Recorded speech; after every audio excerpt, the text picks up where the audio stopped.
Halo teman, selamat datang di channel yang satu ini. Hehehe, Eits, channel ini adalah berisi cerita tentang alur Donghua yang keren. Penasaran?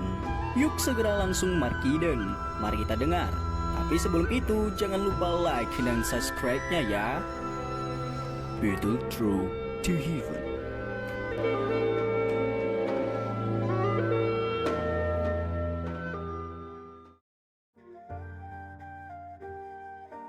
Melanjutkan dari cerita sebelumnya. Dua sosok tinggi berdiri di halaman kecil di luar ruangan. Angin sepoi-sepoi bertiup melewati dan rambut panjang mereka berkibar, menampakkan pesona yang mengharukan di tengah keindahan yang memukau, terutama karena wajah cantik kedua wanita itu agak mirip. Ada gaya unik tambahan saat melihatnya. Hanshu meregangkan pinggangnya yang malas setelah berdiri sejenak dan melihat ada sedikit aktivitas. Lekuk tubuhnya yang sempurna tampak sangat memikat di balik gaun berwarna peraknya. Setelah itu dia duduk di kursi batu dan meletakkan tangannya di atas meja batu. Dia memegang pipinya menunjukkan daya pikat yang besar saat matanya menjelajahi sekelilingnya. Dibandingkan dengan Han Yu yang pendiam, Hanshu tidak bisa duduk diam. Setelah melihat bahwa tidak ada aktivitas sedikit pun di dalam ruangan, meskipun telah menunggu setengah hari, dia tanpa sadar bertanya, "Kenapa dia belum keluar? Hari ini adalah hari ketiga.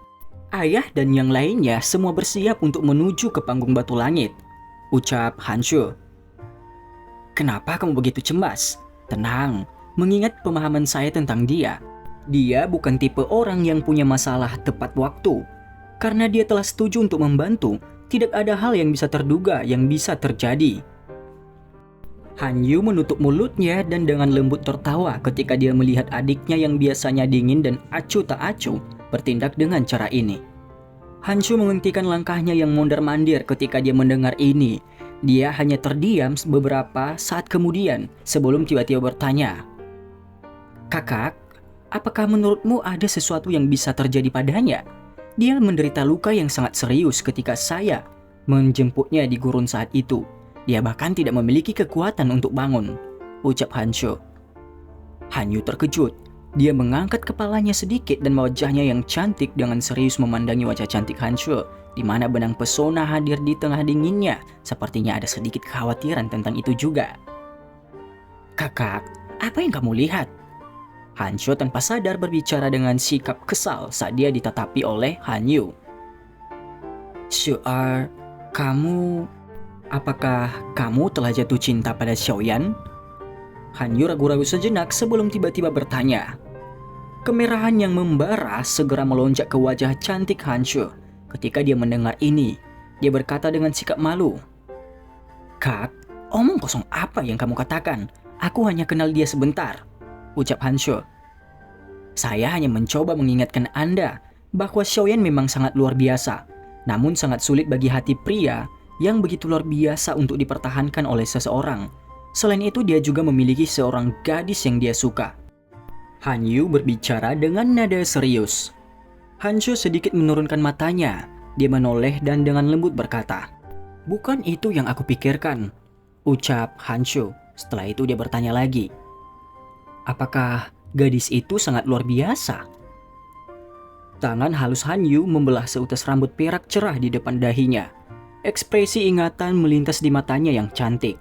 Sesaat kemudian dia tersenyum pahit dan berkata, "Dia lebih dari sekedar luar biasa. Jika seseorang benar-benar membicarakannya, kemungkinan dia adalah orang yang paling tersembunyi di antara murid-murid dari kelompok kita. Saya pernah bercerita tentang Lin Xiuya. Dia adalah eksistensi di 3 besar peringkat kuat. Namun dia bahkan tidak bertahan selama 10 kali pertukaran di tangannya. Apalagi dia sedikit lebih muda dari Xiaoyan. Bakat pelatihan semacam ini benar-benar seperti iblis," ucap Han Yu. Hanshu menggigit bibir merah bawahnya dengan bagian belakang giginya ketika dia mendengar desahan lembut Han Yu. Perasaan sentimental dan redup melintas di matanya yang cantik tanpa ada yang menemukannya. Namun perasaan ini dengan cepat disembunyikan olehnya. Dia menerkam ke arah Han Yu dengan senyum manis dan bertanya, "Jangan bilang kalau dia bahkan lebih luar biasa daripada kakakku perempuan yang angkuh ini." ucap Hanshu. Hahaha, kakak perempuanmu juga tidak bisa dibandingkan dengannya. Kalau tidak, saat itu aku akan merebutnya di akademi dalam. Hanyu tersenyum manis dan menjawab. Pintu yang tertutup rapat tiba-tiba terbuka setelah kata-kata Hanyu terdengar. Segera seorang pria muda berbaju linen perlahan keluar.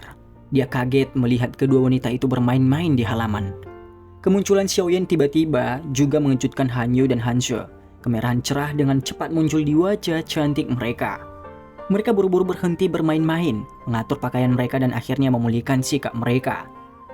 Hahaha, sudah waktunya ya? Xiaoyan membalikkan tangannya dan menutup pintu sebelum dia bertanya sambil tersenyum. Hanshu mengangguk. Oh ya, bagaimana dengan lukamu? Tanya Hanshu. Aku hampir sembuh total. Xiaoyan tersenyum saat menjawab. Setelah itu dia melambaikan tangannya dan berjalan keluar halaman. Ayo pergi, jangan biarkan Paman Han dan yang lainnya menunggu terlalu lama. Melihat Xiaoyan akrab dengan rute dan tampak seolah-olah dia berada di rumahnya sendiri, baik Hanyu dan Hanshu tanpa sadar bergumam pada diri mereka sendiri. Setelah itu mereka berlari sedikit dan dengan sigap mengikuti Xiaoyan. Panggung batu langit duduk di tengah kota Tianbei. Ukurannya sekitar 1000 kaki atau lebih.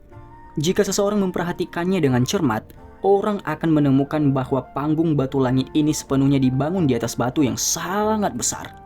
Batu besar ini telah ada sejak kota Tianbei pertama kali dibangun. Itu memberikan waktu untuk menimbulkan korosi. Tetapi hampir tidak ada jejak korosi ini yang tersisa. Tempat ini juga merupakan tempat di mana perhatian paling besar di kota Tianbei ditempatkan. Ini karena setiap kali beberapa faksi memiliki konflik, tetapi jika tidak ingin terlibat dalam perang, mereka akan memilih untuk bertanding di atas panggung batu langit itu. Panggung batu langit hari ini tidak diragukan lagi, adalah yang paling panas selama 2 tahun terakhir, karena orang-orang yang akan melakukan pertarungan di atas panggung adalah 2 faksi utama di kota Tianbei, klan Hong dan klan Han. Selain itu, menurut rumor, orang yang berjuang untuk klan Hong adalah Hong Chen yang telah diterima sebagai murid Paviliun Petir Angin. Warga kota Tianbei cukup familiar dengan nama ini. Orang ini selalu sombong. Namun dia telah menunjukkan bakat yang mengejutkan sejak dia masih muda. Setelah tumbuh dewasa, dia menarik perhatian Paviliun Petir Angin. Dapat dikatakan bahwa Hong Chen telah menjalani tahun-tahun ini dalam kemuliaan. Aura seorang jenius tidak pernah menghilang darinya.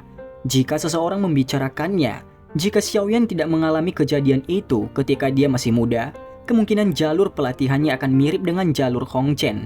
Di masa depan, Xiaoyan bahkan mungkin telah menarik perhatian sekte terbesar di Kekaisaran Chiama, sekte awan berkabut, karena bakat pelatihan yang luar biasa. Namun, kemunculan Yao Lao telah mengubah jalannya. Itu adalah jalan yang memungkinkan Xiaoyan untuk berjalan sampai hari ini, mencapai tingkat yang tinggi. Di sekitar panggung batu langit adalah tempat duduk padat yang telah diukir dari batu besar. Pada saat ini, kursi-kursi ini dipenuhi dengan banyak massa hitam, kepala manusia. Kali ini pertukaran antara klan Hong dan klan Han telah menarik perhatian seluruh kota Tianbei. Ada beberapa kursi yang sangat elegan yang terletak di 2 titik tertinggi di bagian barat dan utara panggung batu langit. Hanya pemimpin dari beberapa faksi di kota Tianbei yang memiliki kualifikasi untuk duduk di dalamnya. Bintik-bintik ini memungkinkan mereka untuk melihat ke bawah dari atas dan menyerap seluruh arena di mata mereka. Pada saat ini kursi utara ini sudah memiliki cukup banyak sosok manusia yang duduk di atasnya. Kebanyakan orang itu memakai jubah merah. Di dada mereka terdapat lencana yang melambangkan klan Hong. Di salah satu kursi klan Hong adalah Hong Chen yang dilihat Xiaoyan saat itu. Dia melipat tangannya di dada dan bersandar di kursi batu. Wajahnya memanas saat dia melihat pintu keluar arena. Sosok cantik itu yang tertinggal dalam mimpinya selalu membekas di hatinya. Di dalam hatinya dia sudah percaya bahwa wanita ini pasti akan menjadi miliknya. Hanya dia yang bisa menandingi wanita yang luar biasa seperti itu. Mengikuti arus waktu, jumlah orang di panggung batu langit juga meningkat. Suara mendidih melonjak ke awan membentuk gelombang suara besar, menyebabkan semua orang di kota Tianbei mendengar suara di tempat itu. Ketika kursi padat di panggung batu langit secara bertahap terisi, sekelompok besar sosok manusia akhirnya muncul di pintu masuk arena. Penampilan mereka segera menimbulkan keributan di dalam arena. Itu orang-orang dari klan Han. Mereka akhirnya sampai di sini. Dikabarkan bahwa Hong Chen telah mengatakan bahwa selama klan Han dapat menemukan seseorang dari generasi yang sama untuk mengalahkannya, klan Hong tidak akan bermusuhan dengan klan Han selama 10 tahun ke depan. Hei, kata-kata ini mungkin terdengar bagus, tapi sebenarnya tidak ada seorang pun di generasi muda di kota Tianbei yang bisa mengalahkan orang yang tidak disukai ini. Akan sulit bagi Han Yu dari klan Han. Jika klan Han kalah kali ini, mereka harus kehilangan putri seperti malaikat itu. Ucap percakapan pribadi. Hahaha, kepala klan Han, kamu akhirnya di sini. Saya pikir Anda tidak mau muncul. Seorang pria parubaya besar di kursi pemimpin klan Hong yang seumuran dengan Han Chi berdiri dan tertawa keras saat melihat penampilan kelompok dari klan Han. Kepala klan Hong telah berpikir terlalu banyak karena klan Hong bersedia menjaga 10 tahun perdamaian dengan klan Han kita. Tentu saja kita harus menerimanya. Jika tidak, kami akan mengecewakan niat baik dari klan Hong. Han Chi mengangkat matanya dan berbicara dengan acuh tak acuh. Itu adalah kepala klan dari klan Hong, Hong Li. Suara lembut yang membawa keharuman yang tenang ditransmisikan ke telinga Xiaoyan. Dia berbalik untuk melihat dan menemukan bahwa itu adalah Han Chu. Saya khawatir sebelum Anda menerima niat baik saya, Anda akan kehilangan putri Anda. Hahaha. Tapi tidak perlu khawatir. Saya akan sangat toleran terhadap menantu dari klan Hong saya. Hong Li dengan dingin tertawa.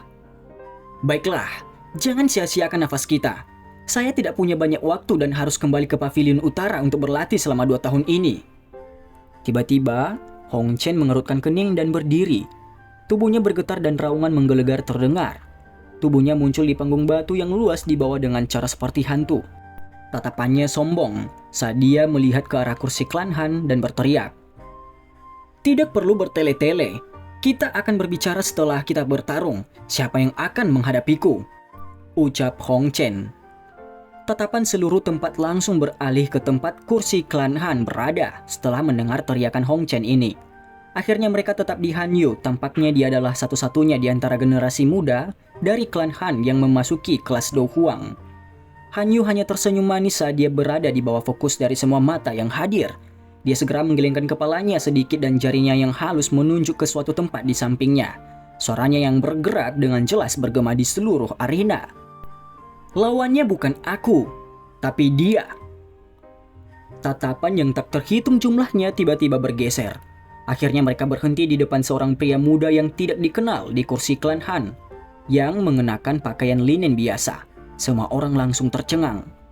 Mata Hong Chen agak gelap dan dingin saat diarahkan ke Xiaoyan. Arogansi dan sikap meremehkan di matanya bahkan tidak sedikit tersembunyi. Bahkan jika kamu ingin menemukan seseorang untuk mati untukmu, kamu seharusnya menemukan yang layak, bukan? Ucap Hong Chen. Xiaoyan hanya tersenyum saat dia mendengar tawa dingin dan penghinaan yang terdengar dari mulut Hong Chen itu. Senyumannya mengandung sedikit rasa dingin. Dan bagaimana kelanjutannya pertarungan antara Xiaoyan dan Hong Chen? Tunggu cerita selanjutnya.